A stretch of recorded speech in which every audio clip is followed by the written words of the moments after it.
Halo semuanya, apa kabarnya nih? Semoga teman-teman semua dalam keadaan sehat, dilancarkan pekerjaan maupun usahanya, amin. Ya, pada video kali ini saya mau mengajak teman-teman menyaksikan argumentasi cerdas dari seorang pemuda yang tampil di Metro TV, kalau tidak salah ini di salah satu TV nasional, di mana dia mengecam baliho-baliho besar pasangan urut nomor 2, tapi gagasannya kecil. Dia juga memprotes jualan gimmick daripada paslon nomor 2 gitu ya, karena mengeksploitasi dalam tanda kutip sekali lagi saya bilang kebodohan masyarakat gitu. Nah, di sini dia protes dengan berani, dia sampaikan bahwa yang dibutuhkan itu adalah gagasan-gagasan yang serius. Saya juga berpikir seperti itu ya teman-teman. Karena menurut saya ini kontradiktif ya. Begini, Pak Jokowi dalam beberapa momen, dalam banyak momen menyampaikan pesan-pesan yang harus diperhatikan masyarakat dalam memilih pemimpin. Ini serius sekali kan kalau Pak Jokowi itu berani, punya nyali, strategik. Kan sangat serius ya di depan relawan Pak Jokowi ini memberikan indikator-indikator pemimpin yang harus dipilih. Sangat serius. Lah, sekarang Prabowo adalah sosok yang dianggap didukung Jokowi. Tapi tidak menunjukkan seperti sifat-sifat yang digambarkan Pak Jokowi. Malah yang dijual itu kan gemoy, lucu gitu ya. Jadi sebenarnya problematik dan sangat kontradiktif sebenarnya kalau kita boleh sebutkan apa yang ditampilkan oleh Prabowo kalau memang dia adalah sosok yang didukung Pak Jokowi gitu ya teman-teman. Nah, tapi kita simak dulu bagaimana argumentasi dari pemuda ini di acara TV nasional ya. Sangat luar biasa. Yuk kita tonton videonya bareng-bareng. Menurut kamu bener gak sih kalau anak muda itu cuman doyan ketika dikasih gimmick politik tapi cuek soal gagasan? Itu pendapat yang salah sih Mbak. Kenapa? Karena saya melihat kalau misal 3 capres-cawapres ini cuman berfokus pada gimmick, saya tidak mengatakan bahwa gimmick itu adalah hal yang salah. Betul. Tapi kalau berlebihan, saya rasa itu menjadi wujud eksploitasi kebodohan masyarakat. Artinya apa? Mohon maaf nih ya, capres-cawapres melihat bahwa masyarakat ini cuma dijajali dengan gimmick, ada udah puas gitu, udah dapat mendulang suara yang banyak dan signifikan. Itu kan menjadi bukti bahwa ya capres-cawapres ini dengan sengaja memanfaatkan kebodohan publik. Lalu menyadarkan masyarakat gimana tuh?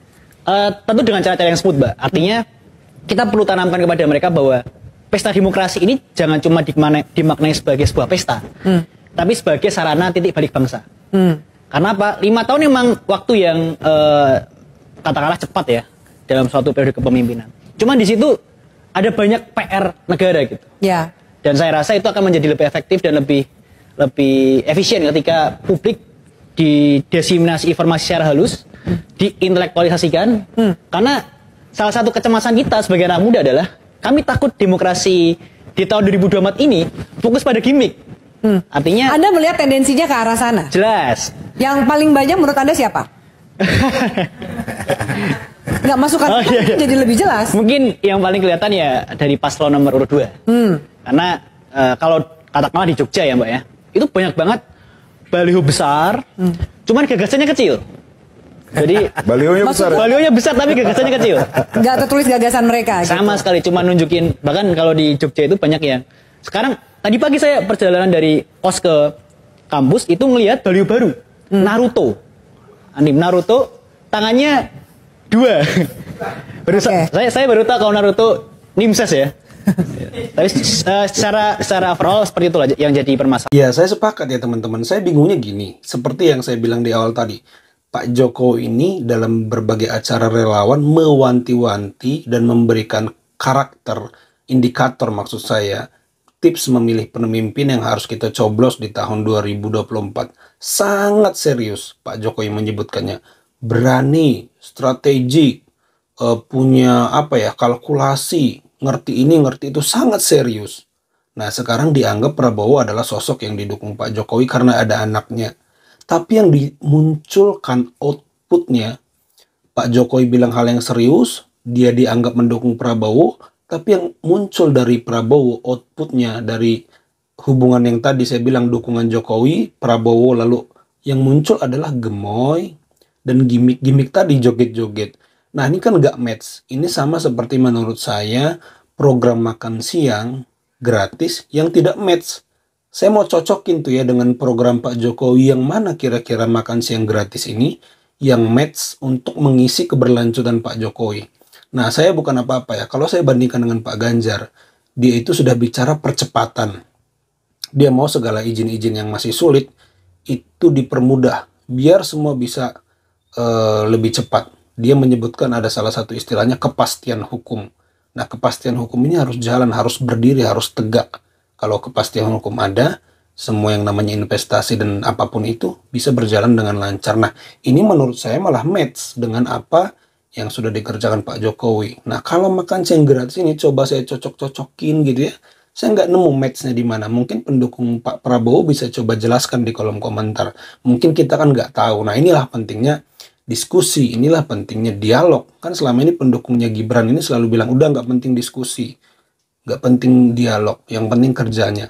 Satu, itu adalah sebuah kesombongan karena menggaransi udah pasti Gibran bagus kerjanya, walaupun belum terbukti dan belum pernah jadi cawapres kan, belum pernah jadi capres sebelumnya, belum pernah jadi cawapres. Jadi dalam konteks nasional kan dia kerjanya belum ada.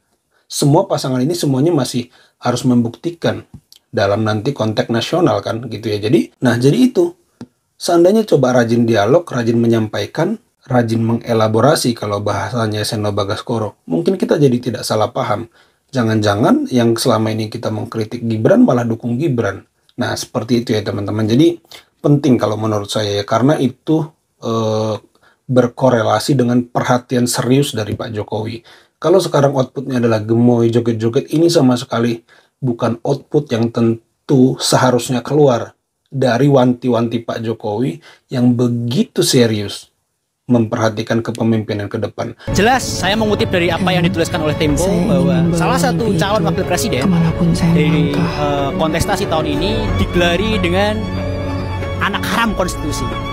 Adapun namanya sangat mirip dengan nama saya, yang sebelah namanya Gibran, sedangkan nama saya adalah Gilbran. Makanya saya punya inspirasi untuk mengutip apa yang disampaikan oleh Tempo. Saya masukkan ke dalam baju ini, bukan anak haram konstitusi. Karena kita sadar bahwa konstitusi adalah panglima, karena kita sadar bahwa konstitusi tidak boleh dikangkangi, dan kita sadar betul bahwa anak muda harus melek dengan konstitusi. Ya, saya sepakat dengan perkataan Mas Gilbran ya, namanya Mas Gilbran bukan Gibran, bahwa anak muda itu harus melek konstitusi. Selama ini saya juga banyak mendapat komentar, emang apa masalahnya kalau Mas Gibran maju, apa salahnya anak muda. Nah, mereka apakah tidak terinformasi pada kontroversi putusan MK? Itu kan isu konstitusi di sana yang muncul. Saya nggak mengerti juga sih apakah mereka tidak punya minat atau tidak terinformasi gitu ya. Kita tidak permasalahkan Gibran. Yang jelas waktu Gibran maju wali kota Solo, kelompok yang hari ini mengkritik dia tidak pernah mengkritik Mas Gibran ketika jadi wali kota Solo. Ya, itu aja teman-teman video kali ini. Terima kasih yang sudah menyimak sampai selesai. Semoga videonya bisa dinikmati. Sampai jumpa di video saya selanjutnya.